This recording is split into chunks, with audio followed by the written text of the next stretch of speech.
Sexta-feira, 31 de maio de 2024. Nas pequenas reflexões de hoje, temos como tema: para um cristão, não há alegria sem dores, como não há rosa sem espinhos. Alguém pode dizer que existem rosas sem espinhos, e isso é verdade. Contudo, na natureza não existem rosas sem espinhos. São os floricultores que cultivam esses tipos de rosas. Logo, podemos dizer, tendo como referência a natureza, que não há rosa sem espinhos. Chiara Lubick, fundadora do movimento dos focolares, um dia escreveu: não há rosa sem espinhos. É um provérbio melancólico. Digamos em vez disso, não há espinho sem rosas. Com essa afirmação, podemos também dizer que não há alegria sem as dificuldades. Porém, alguém pode nos questionar sobre isso. Por quê? Muitas vezes nós participamos de momentos alegres e não experimentamos alguma dor aparente. É como se tudo fosse só alegria. É verdade, para nós pode ter sido assim, mas para quem nos proporcionou o momento, quem sabe como foi? Quais foram as dificuldades que enfrentaram para nos fazer felizes? Ou talvez podemos pensar em nós, nas possíveis dificuldades que se apresentaram momentos antes de irmos ao evento. As dificuldades não são momentos puramente negativos, que se apresentam a nós para nos deixar para baixo ou nos fazer desistir de tudo. Não. As dificuldades são um trampolim para a vitória, porque o mal não está nelas, mas em permanecermos nelas, como se não houvesse forças para ir adiante, e muito menos de buscarmos nos resolver e superá-las para termos uma vida melhor. É importante que tenhamos a clareza de que Jesus, para ressuscitar, precisou ser preso, torturado e morto na cruz. Não esqueçamos nunca disso, quando quisermos viver somente na alegria. Na história de Maria, podemos ter em mente o momento em que ela, junto com José, vão ao templo para apresentar Jesus. E quando chega ali, encontra o velho Simeão, que lhe profetiza sobre as dores que ela iria sofrer. Essa profecia já era um anúncio das condições que não só ela, mas nós teríamos que enfrentar ao seguir o seu filho. E Simeão os abençoou e disse a Maria, sua mãe: eis que este é posto para a queda e elevação de muitos em Israel, e para sinal que é contraditado, e uma espada traspassará também a tua própria alma, para que se manifestem os pensamentos de muitos corações. Lucas capítulo 2, versículos 34 e 35. Maria foi a primeira seguidora de Cristo, pois foi quem o gerou, lhe deu a luz e o cuidou até chegar o momento de ele sair em missão. Depois continuou a segui-lo, vendo todo o bem que ele fazia às pessoas que o procuravam. Logo, com Maria não poderia ser diferente de todos aqueles que são chamados a seguir Cristo. E uma espada traspassará também a tua própria alma. Com essas palavras, Simeão quis dizer a Maria que todos os sofrimentos que a esperavam tinham a ver com os sofrimentos que o seu filho iria passar. Uma espada traspassará também. Esse também profetiza que a espada que feriria o lado de Cristo, do mesmo modo a feriria. Contudo, um dos soldados lhe furou o lado com uma lança e logo saiu sangue e água. João capítulo 19, versículo 34. Jesus, quando nos fala do seguimento à sua pessoa, procura nos deixar bem claro que não iremos encontrar um mar de rosas, que a nossa vida, além das alegrias, teremos muitas tribulações e dificuldades. Se alguém quiser vir após mim, renuncie-se a si mesmo, tome sobre si a sua cruz e siga-me. Mateus capítulo 16, versículo 24. E se a mim me perseguiram, também vos perseguirão a vós. João capítulo 15, versículo 20. Quem pensa em ser cristão e vai viver sem dificuldades, sem momentos de tormentos e perseguições, está muito enganado ou não quer entender realmente a mensagem de Cristo.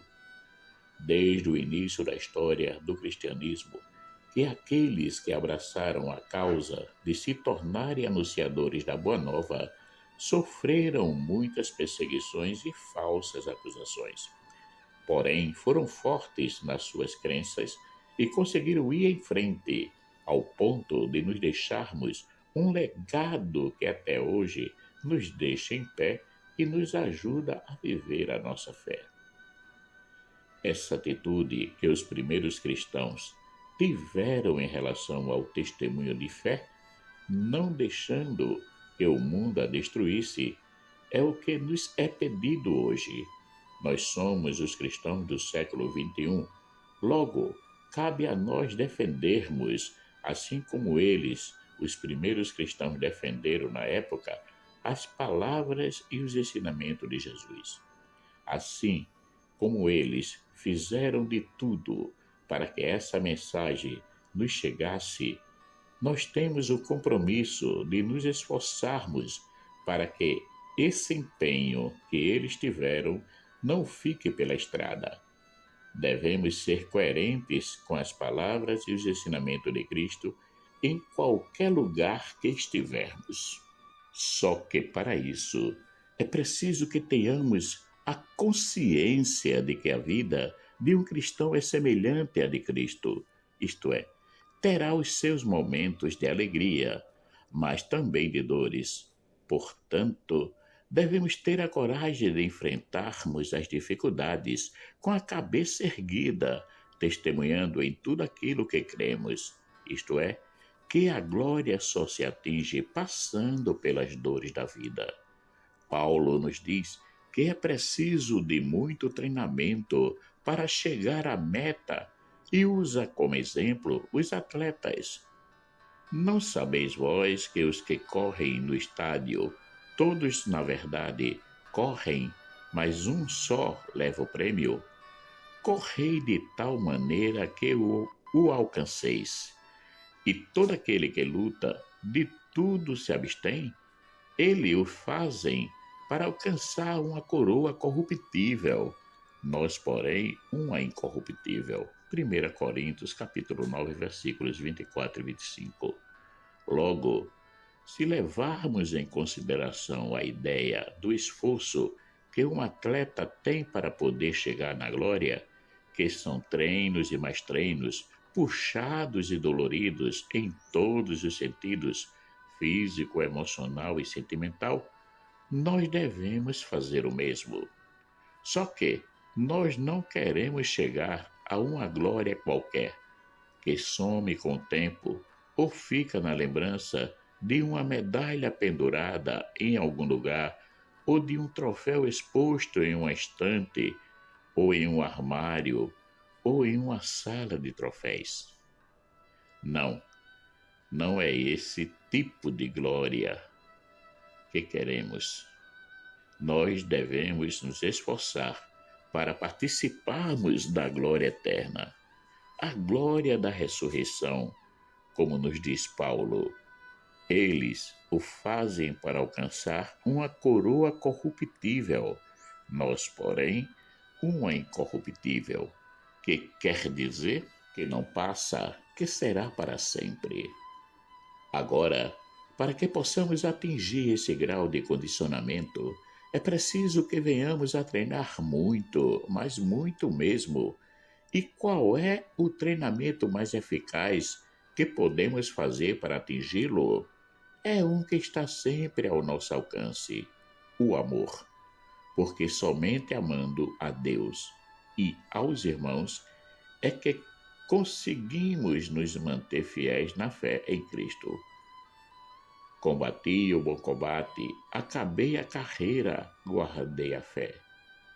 Desde agora a coroa da justiça me está guardada, a qual o Senhor, justo juiz, me dará naquele dia.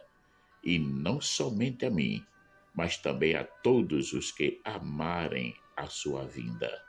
2 Timóteo, capítulo 4, versículos 7 e 8. E como se consegue combater o bom combate? Amando sempre. Marcos Lauretino. Caríssimos e caríssimas, chegamos a mais um final de uma pequenas reflexões que teve como tema: para um cristão não há alegria sem dores, como não há rosa sem espinhos. Agradeço a todos aqueles que já se inscreveram no canal e peço para que continue a compartilhar esse momento de reflexão para mais pessoas, assim poderemos atingir mais corações. Peço para aqueles que ainda não se inscreveram, que se inscrevam no canal e nos ajudem a manter esse canal ativo, pronto para receber mais reflexões. Que o nosso bom eterno Pai, o nosso Deus de justiça, nos derrame graças e bênção e nos mantenha fiéis ao seu ensinamento e à sua palavra. Obrigado.